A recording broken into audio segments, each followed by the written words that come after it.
تہجد کی توفیق کیسے نصیب ہوگی؟ حدیث مبارکہ میں ہے کہ جب رات کا وقت آتا ہے تو اللہ رب العزت فرشتوں کو بلاتے ہیں اور فرماتے ہیں، اے میرے فرشتوں، یہ میرے پیاروں کا، میرے یاروں کا، میرے فرما برداروں کا اٹھنے کا وقت ہے۔ میں کوئی ڈسٹربنس پسند نہیں کرتا، لہٰذا فلاں فلاں میرے نافرمان ہیں، میں اس موقع پہ ان کی شکل بھی دیکھنا پسند نہیں کرتا، جاؤ ان کو تھپکی دے کر سلا دو۔ حدیث پاک میں ہے کہ فرشتے آتے ہیں، تھپکی دے کر سلا دیتے ہیں۔ اس وقت نہ کوئی الارم کام آتا ہے اور نہ ہی کسی کا اٹھانا کام آتا ہے، کیونکہ اس وقت فرشتہ سلا رہا ہوتا ہے۔ رات کے شروع میں نیند آئے یا نہ آئے، اس موقع پر گہری نیند آتی ہے، کیونکہ فرشتے اس وقت لوری دے کر سلا رہے ہوتے ہیں۔ اللہ تعالیٰ اس موقع پر ایسے بندے کی شکل دیکھنا بھی پسند نہیں کرتا۔ پھر فرماتے ہیں کہ فلاں فلاں میرے نیک بندے ہیں، ان کو جگا دو تاکہ یہ اٹھ کر عبادت کریں، دامن پھیلائیں اور میں پروردگار ان کے دامن کو بھر دوں، ان کی پریشانی دور کر دوں۔ یہ لوگ خود بخود اٹھ جاتے ہیں، کسی الارم کی بھی ضرورت نہیں ہوتی، تھکے ہوئے ہوتے ہیں لیکن تہجد کے وقت بستر چھوڑ دیتے ہیں، اٹھ کر کھڑے ہو جاتے ہیں، تھکاوٹیں بھی رکاوٹ نہیں بنتی، جلدی سے وضو کرتے ہیں اور اپنے رب کے سامنے ہاتھ باندھ کر کھڑے ہو جاتے ہیں۔ وہ اللہ سے مانگتے ہیں، اللہ اس کو دیکھ کر بہت خوش ہوتے ہیں اور ان کی جھولی بھر دیتے ہیں۔ ایک اور قسم کے لوگ ہوتے ہیں، یہ مقربین ہوتے ہیں۔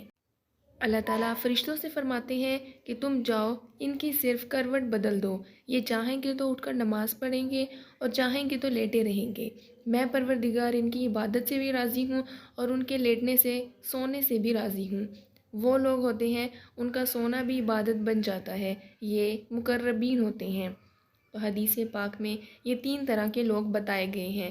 اب اگر ہمارا شمار ان میں ہے جو اٹھ نہیں پاتے، تو یہ نہیں کہ ہم اٹھتے نہیں، ہمیں اٹھنے ہی نہیں دیا جاتا، ہمیں اللہ سے معافیاں مانگنی پڑیں گی کہ وہ راضی ہو جائے اور ہمارے لیے تہجد اٹھنا آسان فرما دے۔ بہت سارے لوگ کہتے ہیں کہ رات کو اٹھا ہی نہیں جاتا۔ اس کا آسان اصول یہ ہے کہ جو شخص دن کے اعمال کو سنوار لیتا ہے، اللہ تعالیٰ اس کے رات کے اعمال کو سنوار دیتا ہے۔ اگر دن میں بد نظری ہوگی تو رات کو کیسے توفیق ہوگی؟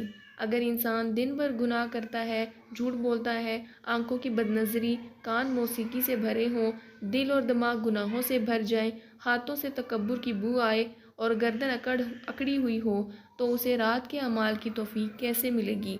دن کے اعمال درست کرنے سے اللہ تعالیٰ اپنی لاڈلی عبادت کی توفیق عطا فرمائیں گے، اور جب وقت تہجد تمہاری آنکھ خود بخود کھلنے لگے تو سمجھ لو کہ اللہ تمہاری حاضری پسند آ رہی ہے۔